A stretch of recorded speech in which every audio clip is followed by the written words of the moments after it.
ഇവിടെ ഈ തുണി കിടക്കുന്ന ആരാണ്? വെളിയിൽ ഭയങ്കര മഴയാണ് ഉമ്മച്ചി. അതുകൊണ്ട് ഉമ്മച്ചി ഇട്ടിരുന്ന തുണിക്കകത്ത് എൻ്റെ ഷീറ്റിലല്ലേ ഞാൻ കിടക്കുന്നത്.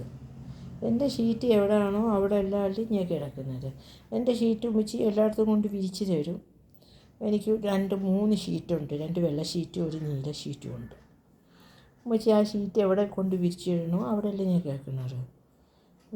ഞാൻ നല്ല മോനായതുകൊണ്ടല്ലേ അങ്ങനെയൊക്കെ ചെയ്യുന്നത്. വെളിയിൽ ഭയങ്കര തണുപ്പും ഭയങ്കര കൊതുവാണ്. മുറിയിലൊക്കെ എന്തെങ്കിലും വന്ന് ഇരുന്നാലാന്ന് പറഞ്ഞല്ലേ എൻ്റെ ഉമ്മച്ചി ഇവിടെ കൊണ്ട് കിടത്തുന്നത്. അപ്പം ഉമ്മച്ചി തുണി വിരിച്ചിട്ട് ഇവിടെ കിടയെന്ന് പറഞ്ഞാൽ ഞാൻ അവിടെ വന്ന് കിടക്കുകയല്ലേ ഉമ്മച്ചി ചെയ്യുന്നത്. ഉമ്മച്ചിയുടെ നല്ല മോനല്ലേ ഞാൻ. മുറിവൊക്കെ എൻ്റെതായി. ഉമ്മച്ചിയല്ലേ പൊടിയൊക്കെ ഇട്ട് നോക്കുന്നത്. നോക്കട്ടെ ഉമ്മച്ചി മുറിവ്. സ്നേഹം തുടങ്ങി. എൻ്റെ സ്വരം കേട്ട് കഴിഞ്ഞാൽ കൊച്ചിനങ്ങ് സ്നേഹം തുടങ്ങും.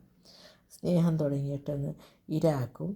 ഊന്നൂടെന്നും കിടക്കും. എവിടെ പോയി കഴുത്ത് മുറിച്ചുകൊണ്ട് വന്നു, കഴുത്തിലൊരു അടയാളമാക്കി കൊണ്ടുവന്നു.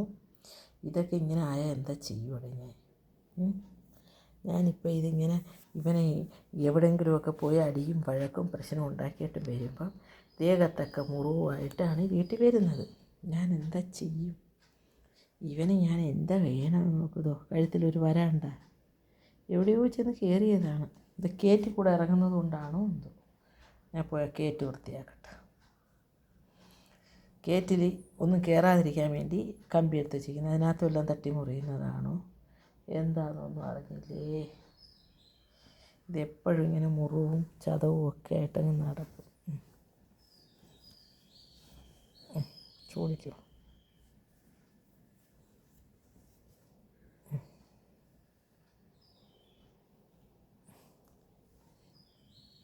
സ്നേഹമുള്ളവരെ കൈ ചെയ്യുന്നുണ്ട്.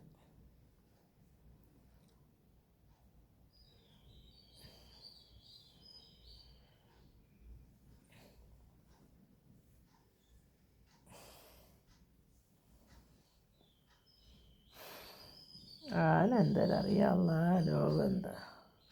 പക്ഷേ എല്ലാം അറിയൊക്കെ ചെയ്യാം. കിടക്കാൻ വന്ന് പറഞ്ഞാൽ അവിടെ വന്ന് കിടക്കും. അവിടെ പോയി ഇരിയൊക്കെ പറഞ്ഞാൽ അവിടെ പോയി ഇരിക്കും. അതൊക്കെ അറിയാം. പക്ഷെ എന്നാൽ ചോറ് മീൻകാരൻ്റെ വണ്ടിയുടെ ശബ്ദം എപ്പോഴും കേട്ടാലും അത് എത്ര ദൂരെ നിന്നായാലും അതറിയാം.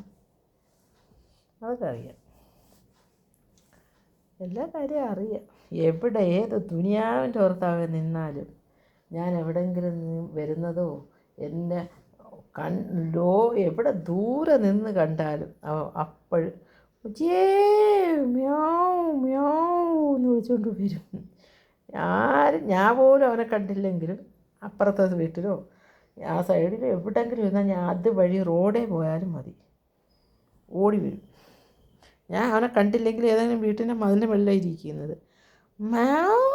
മച്ചി ഞാൻ അവിടെ ഉണ്ടേ എന്നങ്ങ് വിളിച്ചങ്ങ് പറയും. അതാണ് എൻ്റെ മൊത്തം പാവാണ്. കിടന്നുറങ്ങിക്കോ.